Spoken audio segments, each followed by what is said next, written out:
Game 13 this past weekend, Washington tied New York 20-20. Incidentally, ironic, crazy enough, 15 years ago, we had a similar game where we tied the New York Giants, and it was the infamous Gus Frerotte headbutt the wall game.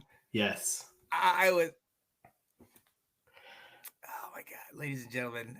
I feel really bad. I feel really bad for Kat because the Vikings are going to lose their first playoff game of the year. Vikings are pretty good. I was almost going to swear, but I thought that would be inappropriate. Oh my goodness gracious! And you guys had a tie, so it's like 0-0. I mean, I'm sorry, guys. I really wanted that win. It was hard. I cheered. I know you really wanted me. We're live here, Catherine. I know, guys. Anyway, sorry. Wow. I had to get the charger.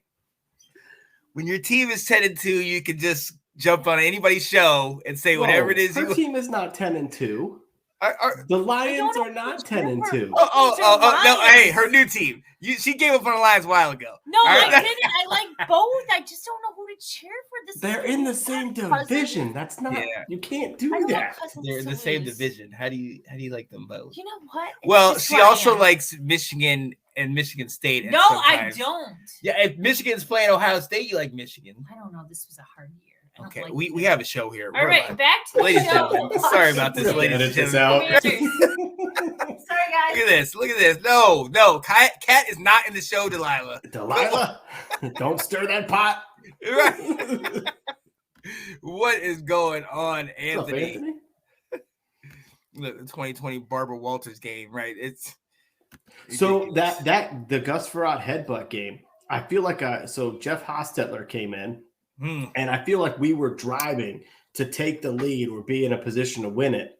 And something happened and Michael Westbrook went off and took his helmet off on the field. Yeah. And so we got a 15-yard unsportsmanlike. And Norv Turner's running out there and you can see him go, Michael, what are you doing? Right. And it took us out of field goal range and just, that was not a good game. Not a good game. No. And this game wasn't all that much better. No, right. There were points, but it wasn't all that much better. And that's the thing. I mean, and ladies and gentlemen, if you don't know, the game started off extremely positive. I mean, we sat there, got the third play of the game.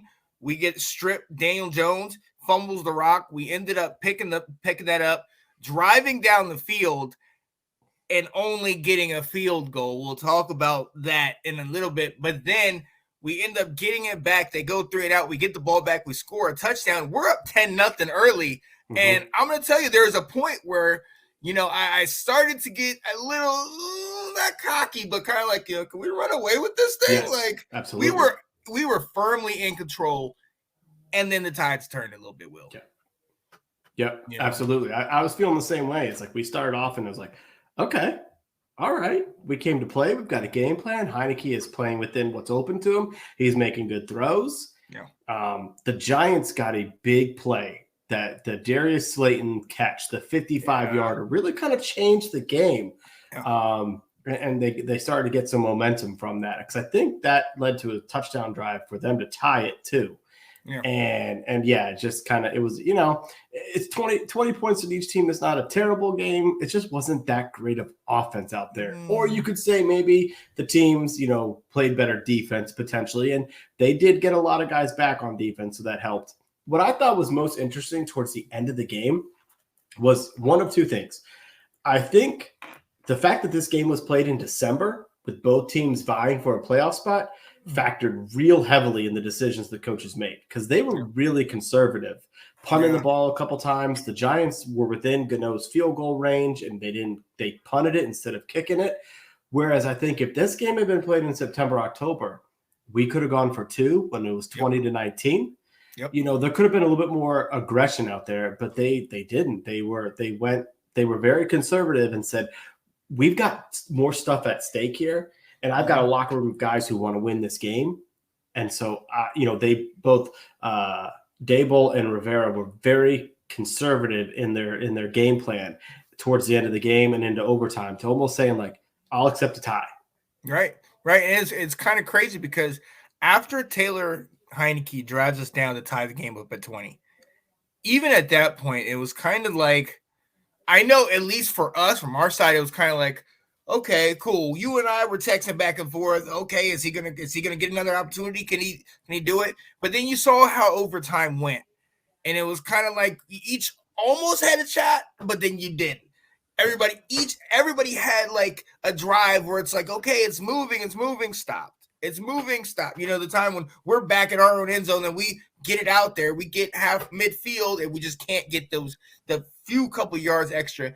And I mean, it was all epitomized by Graham Gano of all kickers, that our former guy kicking it just shy at the end of the game. But I mean, look, like we've been saying, it just left you with an empty feeling. Yes. Because you had the Taylor Heineke drive to bring us back. You had moments where we were texting like, this is his time. This is it. He's getting that opportunity. It just nothing worked. Like I don't know. I mean, I think you hit the nail on the head. I think it kind of got to the point where both of us were like, all right, well, if we get this tie, that's going to help both of us more than it will hurt. And it almost made you look back at the Chargers-Raiders game at the end of the year last year, where both of them were like, well, look, if we tie, we both get in. Mm-hmm. So nobody's really – it wasn't until, like, what I think the Raiders called a timeout, and then it gave the Chargers a little bit more life, and they pushed through. The opposite way. It gave the Raiders a little more time. But that's kind of where it was. It was kind of like, okay, this is going to help both of us in the playoffs. This helped both of us get over. So, yeah, it was quite interesting. The way both teams played was y'all feel like you're gonna make the playoffs regardless, and you push up the second matchup. Yeah, and go ahead. Well, I think there's truth in that, and I think there's truth in also both coaches recognizing that a tie is better than a loss here. Yes. Because if I go back to my recreation days, winning percentage is how standings come, and we're battling with the Seahawks, and we may now be battling with the 49ers depending on how Brock Purdy plays. You know, he played really well on Sunday, but is that going to be sustainable to where if we are at the same amount of wins as them, if we are, but we have one less loss because of that tie, I do believe 9. Like old ways would be 9, 6, and 1 is better than 9 and 7, right? Because that loss pays heavier, and so we could be in a situation like this now. We play 17 games where if we're tied with the Seahawks or 49ers for one of the playoff positions, and we have one less loss because of the tie for both teams, that could be what gets you into the playoffs too. So it could be a very much deciding factor as we get closer here to the towards the end of the season.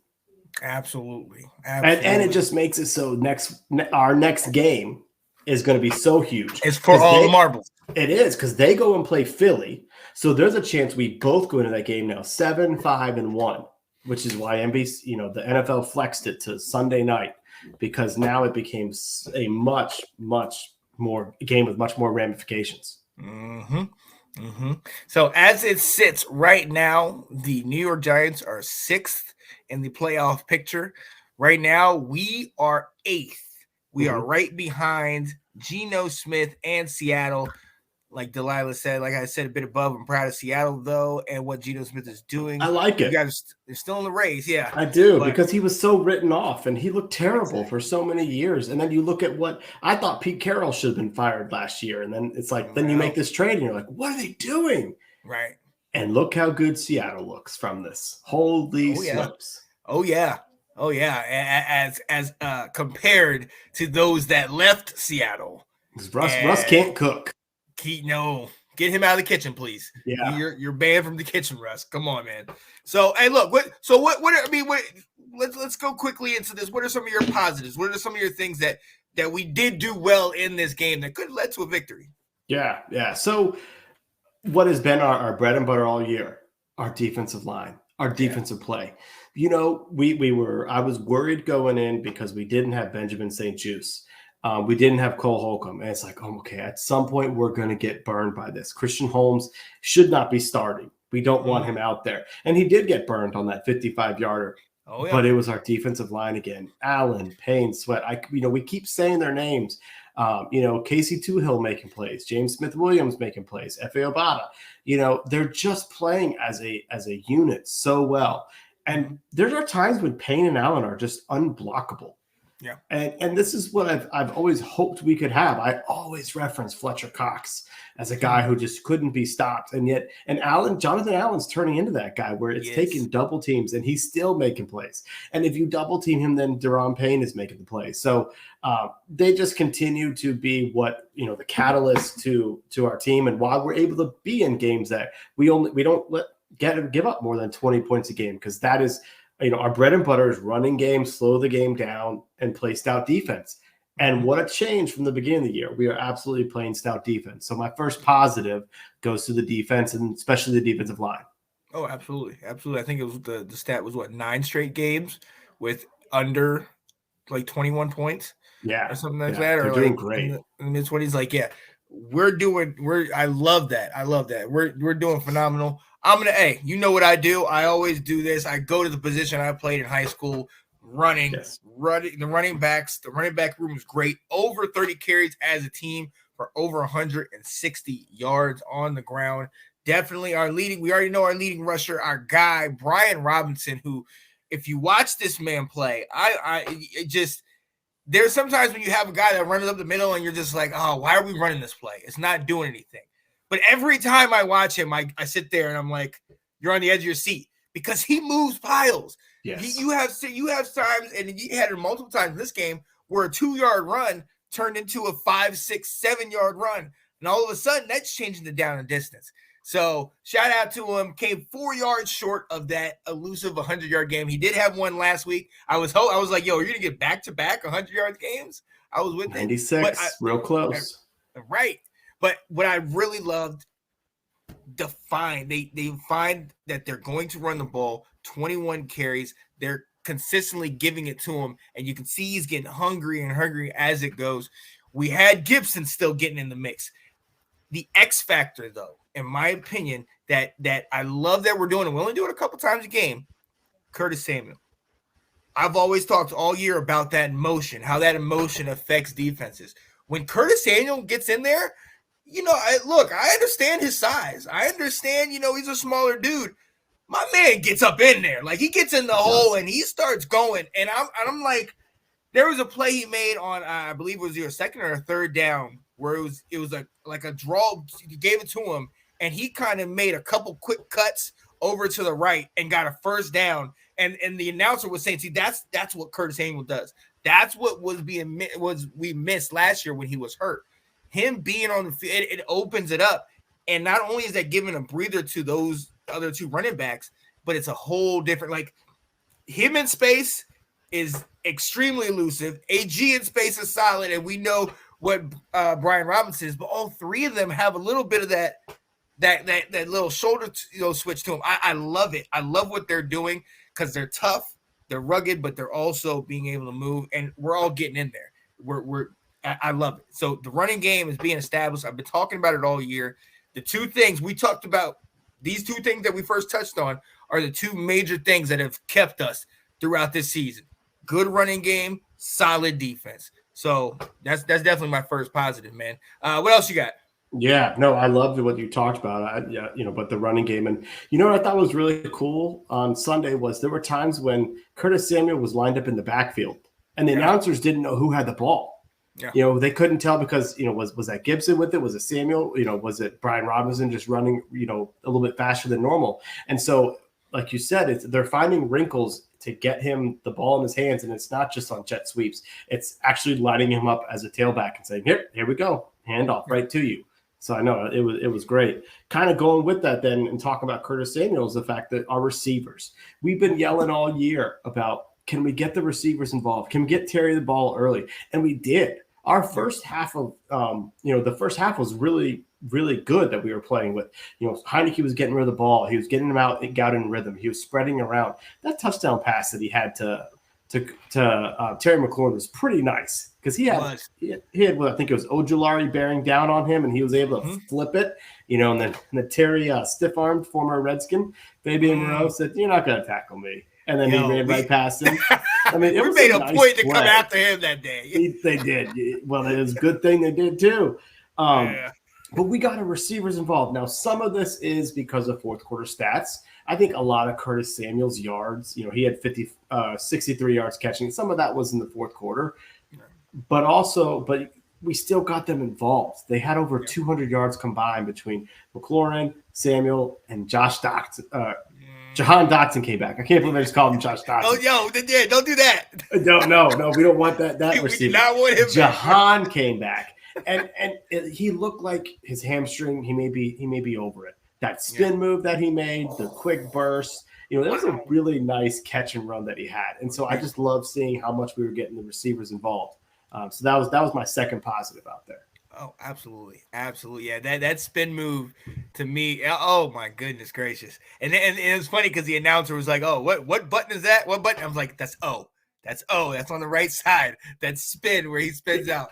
I was like, "Come on, guys, you know this stuff." But yeah, no, that was absolutely amazing. And look, if we're gonna go ahead and if we're gonna shout out the receivers, shout out their play, we got to go ahead and call it. We got to shout this guy out. I've been overly critical of this man in group chats and on air to everybody. I have said it openly, almost to his face. You ain't the guy. But this guy, and I texted you this during the game, he played from a stats perspective. He played one heck of a game. 25 yards short of 300 yards. He threw 41 passes. You know what I mean? Get 275 yards, 27 completions, almost 7 yards a throw with those 2 touchdowns. You talk about that first one where he's getting hit and he throws it to him, and Terry makes a nice play. But he had a bunch that he was hitting. Now, even the Jahan one, he's sitting there and getting guys and connecting with them, and it's kind of like, look at you. Look at you starting to get a good, starting to look a little impressive. All right. Now, as we know, he has some overthrows, and we'll talk about that a little bit later. But, I mean, he's really, in this offense, he's looking, in my opinion, the most comfortable that he's getting. He knows what's going on. He doesn't get frazzled as much when we have some of that, when we have the mistakes. We talk about, throwing an interception early. That's one of the things that I was sweating about the whole game, because I was like, I was going to text you, but you know how I'm kind of I'm not superstitious, but I'm a little stitious. And I was going to text you and be like, fourth quarter, he hasn't thrown an interception yet, Will. When is it coming? When is he going to give it up, man? But, hey, to his credit, he did not get picked off. He did get sacked 5 times. And look, with all offensive line problems, I understand it, but he kept coming. And a shout out to him. I gotta give him his roses, man. He did it. We didn't win the game, but he looked good. And that drive, that fourth and like 15 or 16, where he, or was it farther than that? He just threw it deeper. Yeah. And being able to scramble out, keep the play alive, and then hit Curtis Samuel on that sideline. There you go, man. He has something in him. At that time in the game, it just clicks on, and there it is. I don't want to say Tom Brady-esque, but no, please don't. Please don't. Yeah. I'm reaching. Here we go. Yeah. I'll tell you what. You're giving him his roses. You're giving him a bouquet. I might give him like one rose, because he did end up with 275 yards passing. He got a lot of those at the end of the fourth quarter on that last drive. He was able to, get some of that in overtime. So the numbers were a little skewed. They're a little bit down, but it's exactly what you talked about. When it was 20-13, we had the ball, and what could be our final drive, I had confidence that he's going to do it. Did you hear what Jonathan Allen said about him? No. And this is why, we're going to talk later about what do you do, and it's kind of an easy answer. Jonathan Allen said, he's got nuts. That's exactly, he just said, he's like, they just knew it. And it's just, we say swag, and maybe that's the little more PC way of saying what we're trying to say is, but the players just kind of know it. He is comfortable. He's calm out there. He doesn't care. Ron has come to accept it. They're like, they said, what do you think about this? We had a great first half, and then you kind of died down. At the end, he brought you back to tie it up and give you a chance. And Ron just goes, that's just Taylor. He was like, they just know he's gonna have ups and downs in the game. Yep. I still get frustrated because like I want 275 yards. I want it scattered throughout the four quarters and not at the very end when they're playing back driving and playing back soft down the defense. field. Exactly. Right. So that's my only thing. But he did have at times he was having one of his most efficient games. That first half of the game, he absolutely was, and he continues just like in every game, which I think is maddening for us. Is he makes throws, he makes plays that you're like, he's got the ability. It's the consistency out there that we're just not getting right now. He's inconsistent. But I mean, he gets his props, absolutely. He keeps us competitive. The players love him, so I get it. I guess I just want more. Yeah, well, yeah. You got any more positives? That's all. You got any more? Let's go ahead and move on to the negatives, ladies and gentlemen. And I mean, look, let's stay right there. First drive, we're driving down the field after the turnover. We have, I believe it was a crossing route where we had Logan Thomas wide open, and he overthrows him. Yes. And if you hit him, he scores a touchdown. We're good. We score on the first drive of the game, and it was after turnover. That's all good and well, but one of the things that Janae asked me on the show is, how are you guys going to keep up with those high-powered offenses? One of the ways is we have to score at every single opportunity, and we cannot miss these little opportunities like this. So that was huge. We did get points, but we did not get a touchdown. Hindsight, we can always say, oh, that would have been the difference, this, and that. But at the same time, missed opportunities. Those are the things that we've got to capitalize. Our defense is keeping us in the game. Our running game is keeping us effective and moving the ball down the field. Our special teams, we're almost playing all three phases of the game. But it's the little things, the penalties that are getting us. One of my other ones I'm going to talk about in a minute, one position group that specifically needs to get talked about with their daggone penalties in this game. But we're killing ourselves. It's the problem we've had all year long. It's little things that we're doing it to ourselves. So we gotta figure that out. What are your negatives? I was going to talk about the penalties too, because, we had so many different drives. We talk about the fact that, Taylor had some inconsistencies, but Logan Thomas had himself probably one of his worst games with us, without a doubt, the worst game that he had. Between missed blocks at times, or, he had a really bad penalty called on him where they gave him Brian Robinson ran the ball to the outside and got more than a first down. He had a big run. They brought it back because they called a block in the back. And we were at that point in field goal range, and it pushed us back. We ended up punting it. And so that was kind of tough. But so Logan's blocking wasn't very good. But what we were just showing is we can't overcome those penalties. Yeah. We had the ball at the 38-yard line. Mm-hmm. But we had an unsportsmanlike penalty on Christian Holmes, which put the ball back to the 12, which on the very first play was that play that Thibodeau rocked Heineke, and we had the ball down at the 2, and we gave up on the drive. But we were about to have a minute 20 left to win the game. At the ball at the 38, you only had to go 20 yards downfield, 50, 40 yards downfield, and you would have gotten it. Sorry, my math is going bad. And that killed us. We don't have the ability to overcome it. Our offensive line did not play very well in pass protection at all. We got rocked for 5 sacks. Heineke was under pressure, a ton of times during the game. He did the best he could, but it affected his throws. He had to rush things. He had to get rid of the ball a lot sooner, and he couldn't let plays develop, and it played a major factor. So we had been playing really well and doing ball control, and that still happened, but the other complementary parts of the game kind of really struggled on Sunday. And as a result of it, I think what was most tough, frustrating about the tie is I feel like we outplayed him. And so we gave this game away. Yep. Yeah. Yeah, definitely. Go handle that. Yeah. For me, I mean, let's piggyback on exactly what you were saying, Will. And Will be back with us. Gotta take care of some things in the house. But for me, it's the same thing. It's those penalties played a huge part in the ball game, and especially from our tight end group. I think there was one particular time where Logan Thomas had maybe 2 or 3 penalties back to back. Now, one was a clipping, which was very questionable. But the other ones were like a holding. It was bringing us back. And it's one of those situations where it's just like, again, you keep seeing it happening multiple times. And you're like, come on, guys, what are we doing out there? So look, we like Will was saying, we played well enough to win this game. We had opportunities to win this game. Another one of my negatives, gotta say it. We praise this man, and I will praise this man when he does well. But in the last 2 weeks, Joey Sly missed opportunities, missed field goals. Joey Sly missed an extra point a week ago, and he missed a field goal, both of which would have put things out of reach. Or no, he missed just an extra point, not a field goal. This week, misses a field goal.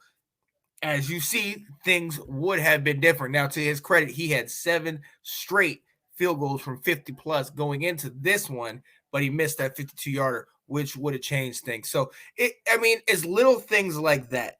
Little things that we definitely can shout out and say, yo, this is the reason why we're winning, are also the things that if they aren't done correctly, if they are messed up, it's like, oh, here we go. And it's frustrating. It's definitely frustrating. I'm going to go to a question. Nathan, what's going on? He says, is that from Scott Turner not making the game easier for Taylor, or is it the same thing we talked about with Carson? I think you're referring to, is it the overthrow or some of the mistakes? My thing is, look, Taylor's been in this system for 5 years. What about the offense converting on third downs? Well, look, with the penalties. So let me answer this one for you. Taylor's been in the system for 5 years, so he knows the system. He's getting more comfortable. There's certain times when Taylor tries to go and do a little bit too much. There are certain times where he gets a little more jacked up and tries to make certain passes. So a lot of those overthrows, a lot of that is adrenaline. Him trying to go out here and make the play. And sometimes it's just the freak occurrence. Sometimes you didn't have your feet set. You didn't have, your timing wasn't off. And it's upsetting to see, but at the same time, we were still able to get the field goal. He didn't turn the ball over, so it's not an awful thing. But what about the offense? Them converting on third down. Let me go check what our third downs were in this game. Yeah, 3 of 14. Yeah, it wasn't good. It wasn't good, especially after coming from last week where I think it was like 14 of 19 or something, where we were doing really well. It was definitely poor in this game, and it was one of the issues we had. But a lot of that is with the penalties that we had. We had 7 penalties for over 50 yards. You know what I mean? That definitely takes away, and the timing of those penalties, that takes away from a drive. Like Will was talking about, we had the drive go. We had an opportunity where we're going to be able to, potentially put points on the board right before the half or at the end of the game, but we were not able to do it because the penalty brought us back. Then all of a sudden we got hit. Actually, my guy Will's back. Yeah. Nathan was asking, first he asked, is that, speaking of Taylor's mistakes, is that on Scott Turner not making the game easier, or is it the same thing we talked about with Carson? And then he was also talking about the third downs, which we were 3 of 14 on. We were terrible on third down. Absolutely terrible. It is a good question. It's a hard question, actually, Nathan, to know the answer to. I do think the Giants defense was a little bit better than what we've seen the last couple of weeks. They got some guys back on both offense and defense. Ojulari came back. He made a big impact. Kaylen Thibodeau's getting just healthier and healthier from the beginning of the season. Fabian Moreau was back, so they had to rely less on some of the practice squad guys. And so I think the Giants' defense was a little bit better than what we had seen. But 4 of 13 it's atrocious out there. You can't have that. So that was really frustrating. How many times we had to punt the ball, and it's just a really hard question because I get frustrated at times with the inconsistencies, but I tend to believe that the inconsistencies are showing a little bit more of the talent of the player than the actual play calling. That's kind of how I see it. It's like, this is what you get from a Heineke who doesn't have the great arm strengths. Oh yeah, definitely. So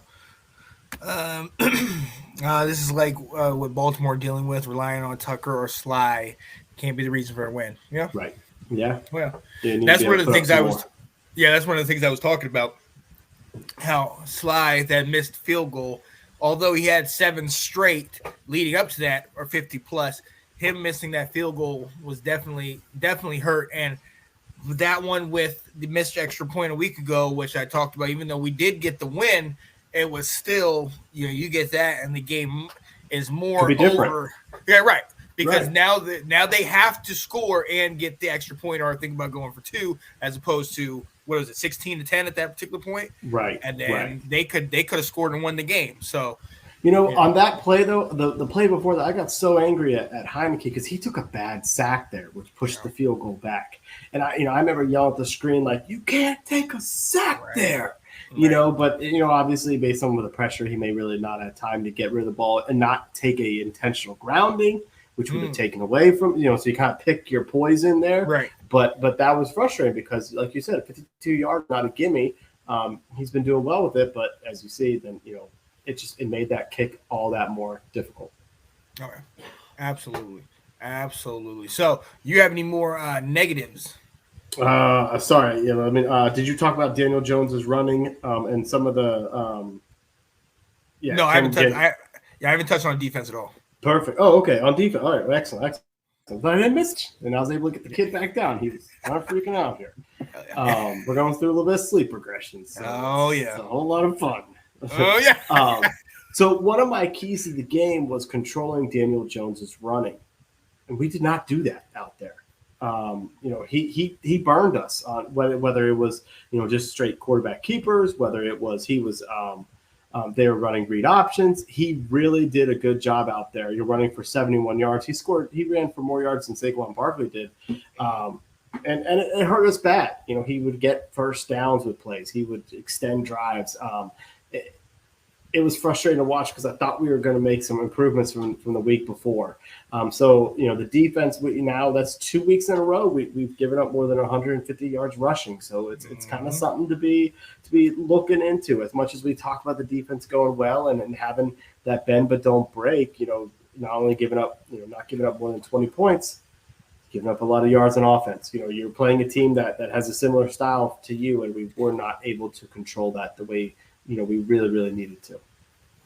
Oh yeah. And sticking with the defense, the secondary, I shouted them out a week ago. Yeah. We gave up 200 to Daniel Jones, which isn't awful, but there was a number of plays. I mean, we talk about the one deep ball to Darius Slayton. There was another one that he was wide open. Yes, he dropped it. Yes, he did. Again, 2 years in a row against us, he's dropping stuff. That's his thing. But yeah, so he drops it. If he catches that one, I mean, what are we talking about here? Like, you know what I mean? It's another huge play. So our secondary is struggling. And I shouted out Christian Holmes for getting his first start, but they came after him. And they went after him early and often. And if you look on that play, he has Slayton behind him. And it's like he's trying to feel him out. But it's like, don't try to feel him. Go for the ball. Make the play, because he was staring at the ball, but he's got his hands behind him, kind of looking at, and it's like, come on, be instinctive, go for the ball. So it was very frustrating to see that type of thing, because that's something we've had to worry about all year, is them taking the top off the defense, them taking shots on us, and they've been there since game one. They've definitely been there, and we've been fortunate in a lot of these situations, but this game they played out, and it was the extra piece that they needed, because the running game was going, but outside of this, I mean, Darius Slayton had the 6 catches for 90 yards. You had Hodgins and Bellinger who had their 5 catches, but I mean, outside of that, it was Saquon. You know what I mean? We were doing decently well on their wide receivers, but these deep balls, these splash plays, really affected us. So our secondary, albeit didn't play awful, but these plays are the things that we continue to talk about. So we gotta shore that up, because we're coming back to these guys. We got San Francisco with Debo and Ayuk coming up. We got Dallas. Obviously, we know about CD and Gallup and all those guys, and then Cleveland with Amari Cooper. Mm-hmm. Peoples Jones has been playing pretty well recently. You know what I mean? It's not going to get. their running right. game. Right. Yeah. It's not going to get easier. No. So our secondary, look, I understand, and we'll talk about St. Juice and his injury and him being out, but let's shore it up now. And it's the right time for the break, because that's definitely something we kept them in this game a little bit more. I mean, we definitely bailed them out in certain situations and certain PIs and whatnot. So we did. Yeah. Darius Slayton bailed us out for the second year in a row playing the Giants. I mean, didn't Corey say Daniel Jones gets 1 to 2 drops a game? Oh, yeah. And it happened in a really big time for the Giants. I mean, he catches that. They're probably close enough in field goal range. I just thought of a one on offense that I was really upset about, and it was the fact that I think it was in overtime that Curtis Samuel had the big 22-yard run. We had the ball on the 40-yard line. It's like, okay, here we go. 1st and 10, and we barely advanced it at all. The first run we got a little bit. Second down was like we got stuffed for a negative yard, and then we're 3rd and 10, and we run a little swing pass to Curtis Samuel. He gets nothing, and it's just like I just felt like you could see. I mean, I'm an amateur fan, and I'm watching the game, seeing they are loading the box. I sure hope we're not running the ball here on 2nd down. And guess what we did? We handed the ball off to Robinson. They loaded the box. They sent even more from the secondary. And it's like, oh, come on. Why didn't we audible out of that? Right. Come on, Scott, you're up top in the booth. You got to see this. Your quarterback, Scott. If you need to call timeout there, call timeout there. Let's do something because that killed. They gave more momentum. It's just we had a chance to win the game and we did. And it was frustrating because I thought that was preventable. So that kind of goes to what we were talking about how we kind of play conservative, and then also brings in Jared's question. He said, do you think Riverboat Ron needs to return, like him being Riverboat again, for our team to be more aggressive and play to win? What are your thoughts about that? Because one could say the theory that you presented about us both kind of, let's play for the second game, because this is a unique situation, having a game, a bye, and then playing the exact same team coming out of the bye. So I can see from our standpoint why we would do that, but definitely going forward, like you talked about potentially a 2-point conversion. There was a number of 4th downs that were 4th and short where it was kind of like, we're kind of rolling a little bit. We could we've been successful on these plays. We can make plays. We should try to take this shot. And while I can see the other side, it's still kind of like the feeling we have, like we can get this. They're not stopping us. We're stopping ourselves. So do you think he needs to bring back a little bit of that flair, that riverboat? That means you're giving the ball in Taylor's hand a little bit too more. I don't know if I like that idea. It depends. Are we running the ball? Then probably. But if we're giving Taylor another chance to be making passes, that makes me nervous. And I think that just goes. I mean, they're going to try and handicap him as much as they can, and keep having because the more opportunities you give him, the chance of him turning into sexy Rexy Grossman only increases. Sexy Rexy. So it sounds like, Nathan, you tell me now in the comments, it sounds like you are not a fan of Scott Turner's play calling if you're asking for a secondary play caller.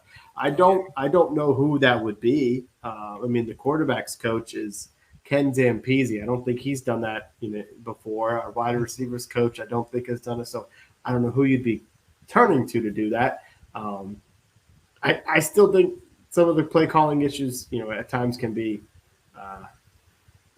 quarterback driven, lack of ability driven. Yeah, definitely. Because look, let's be very honest. Even like that one play I talked about with Logan Thomas, the plays are there. Yeah. Some plays are there. Sometimes he's the one who ain't getting it to him or overthrowing him, or So let's call a spade a spade. If that's what it's happened, let's call it out. And it is not all on Scott. And look, me, I've been the one to bash Scott. Yes. I'm not gonna lie. I kind of liked his play calling. Since he's been kind of diving into the run the game, and then to get that play action off, and then being smart about it. I think it was last game we ran a play action boot, and they jumped out. Atlanta jumped out on it immediately, and I think he only ran it one more time. That's intelligent. because before that we would have sat there and continued to run it until it worked, and then we're continuing to get sacked or hit and everything like that. So I think he's kind of getting a little smarter. He's getting a little better. It's not flashy, but we're 6-1-1 in the last 8 weeks. I'm good. I like that. For now, knowing our limitations. All right, there you go. Yeah. So hey, do you have any more negatives? Good with that. Do you have any game balls this week? I do. I mean, I think Terry gets my offensive game ball.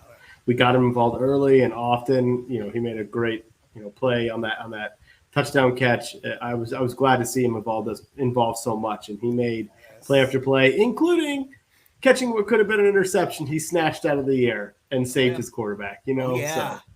One of the most overlooked plays because that thing was right in his hands and Terry came. So definitely that was definitely solid. Mine is Jahan Dotson. Stick with the wide receivers. 5 catches, 54 yards, and 1 deadly spin move. Nathan, I know I was talking to Will. That's the circle button. I almost want to go back and play a little NCAA 14 before I go to bed and hit that on him real quick. But I mean that move, it was just wow. Because I thought he was going to get lit up. I'm not going to lie to you. I was like, oh, snap, here he comes. Just hold on to the rock. Hold on to the rock. And he hit him with that so effortlessly and got in the end zone. I was like, he's back. He's back. And 5 receiving touchdowns as our rookie wide receiver. If we need to go and talk about how do we feel about the draft pick, I think we answered that one. We feel great about that bad boy. And I'm fully willing to admit I was wrong on that. I was wrong. Yeah. I was wrong. Yeah. Oh yeah, definitely. It definitely was a matted spin.